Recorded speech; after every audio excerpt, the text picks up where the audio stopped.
Thanks for taking the time today. I really appreciate the opportunity to come talk to you here at the Beehive. Not the Beehive though, I'm sorry. What is to it? disappoint you. The Beehive's out the window. That's where the government and the ministers get to have That's their right, so we offices. walked We're across part of the bridge. Building. This is the old Parliament, okay. Yeah. I came in through the Beehive. For a long time you were a spokesperson on early adult education. Early childhood education. So, okay, I read that wrong. What is New Zealand getting right in terms of education, and specifically when it comes to people living with intellectual disabilities? New Zealand historically, for many years, has had a school system that by and large provides well for young people. However, we have also had a major black mark, which is that around 1 in 5 young people, depends on which survey you look at, leave school without the skills, literacy, numeracy, other skills they need to succeed. They don't have a qualification that will allow them to enter further training. They don't have the skills that are needed for participation in a modern workplace, and we really need to address that. We have historically had challenges with our system of education for children with additional needs. It's certainly an area that National identified in our manifesto was required overhaul, required additional investment, and also we believed that we needed to give families more choices about the kinds of education that was available to their child when their child had additional needs beyond that, typically provided for by the mainstream school system. It's interesting that you touched on skills and employment there. That's a huge concern for people once they leave the school system. Mm-hmm. I know that here. I've worked for over 13 years as a disability support worker, and I'm working in New Zealand in Wellington doing that, and I'm supporting people who have come out of school and are training to get into employment. But it's really hard, especially now with COVID-19. Would the National Party consider employment quotas for people living with intellectual disabilities, or just disabilities in general? Well, that's not something that we've considered in the past. One of the things that I've been really impressed by is a scheme that has operated in parts of the country where organisations who work with people with intellectual disabilities then also work with employers and try and make matches between them to get people into suitable work. But quotas off the table? Well, it's not something we've considered. People no longer vote so much on policy but more on personality. Now, the election just happened here and it wasn't a good result for your party. It was the biggest Labour win in about 50 years. There's no really sugarcoating it. Was that a rejection by people of the policies of the party, or do you think of Judith Collins and her personality? Well, I think both policy and personality matter. Policy matters because ultimately that's what will impact on people in their lives and whether their lives get better or worse.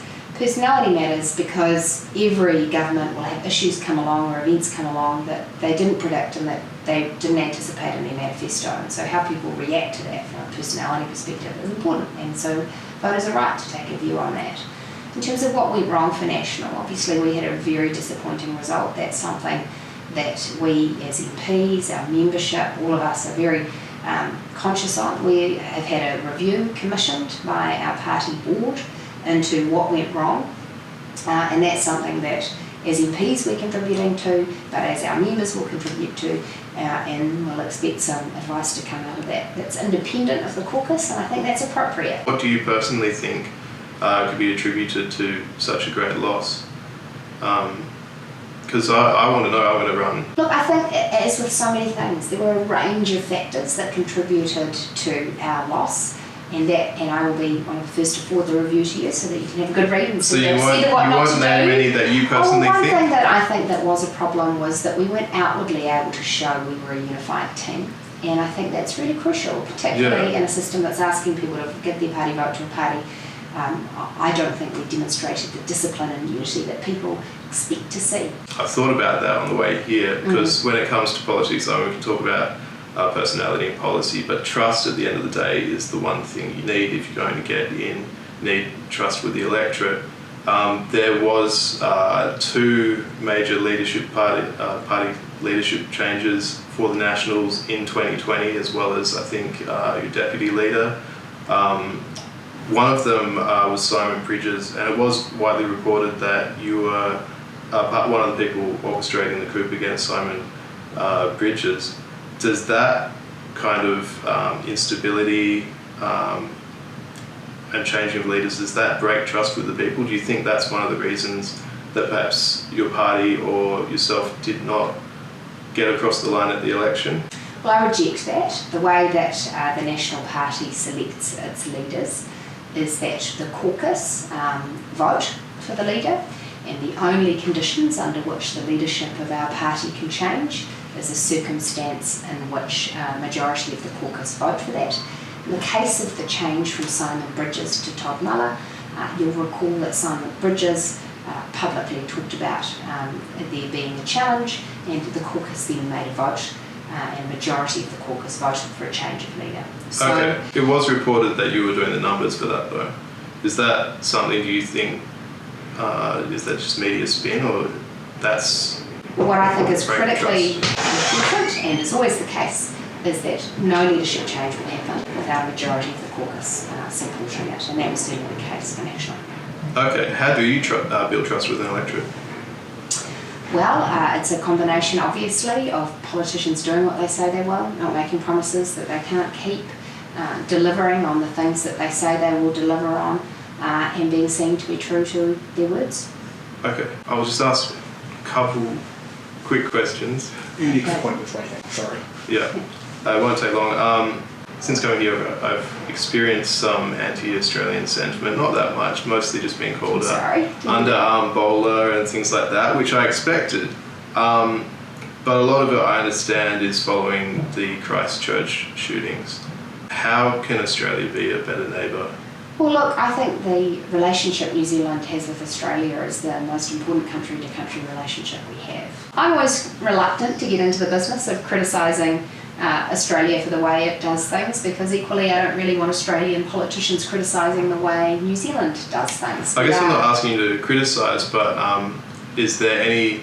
Ardern mentioned changing some laws or legislation to do with people receiving benefits in Australia, New Zealanders in Australia receiving benefits. What's the National Party policy on that? Well, look, I think what Ms Ardern's found is that there haven't been any changes, and the reason for that is that Australia will ultimately determine the rules for their own country. Of course, New Zealand will always press for the best case possible for our people. That's completely appropriate that we do that. So you would support New Zealanders receiving more benefits in Australia if they can't find employment? Well, it's not actually our decision, and I think that's really important. We need to understand that Australia makes that decision, not us, and I believe that Australia should have the right to make that decision.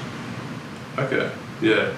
I spoke to the New Conservatives leader. He told me that the reason he never gets over the line is because he doesn't have the money that the other parties have. Is that a thing? Well, I don't think that the Māori Party would say that they had a huge amount of money and they got over the line this time. That's a good point. So I'm not sure that that's necessarily a barrier. Obviously, the major parties have, it's not just about money, it's the fact that we have history on our side. You know, we have mass membership, we've existed for a long time, we have networks across the community, we have electorate committees, we have people. People power is a huge part of what gets any political party into parliament. You know, the efforts of your volunteers are pretty significant. Maybe it was just a rejection of his policies or leadership.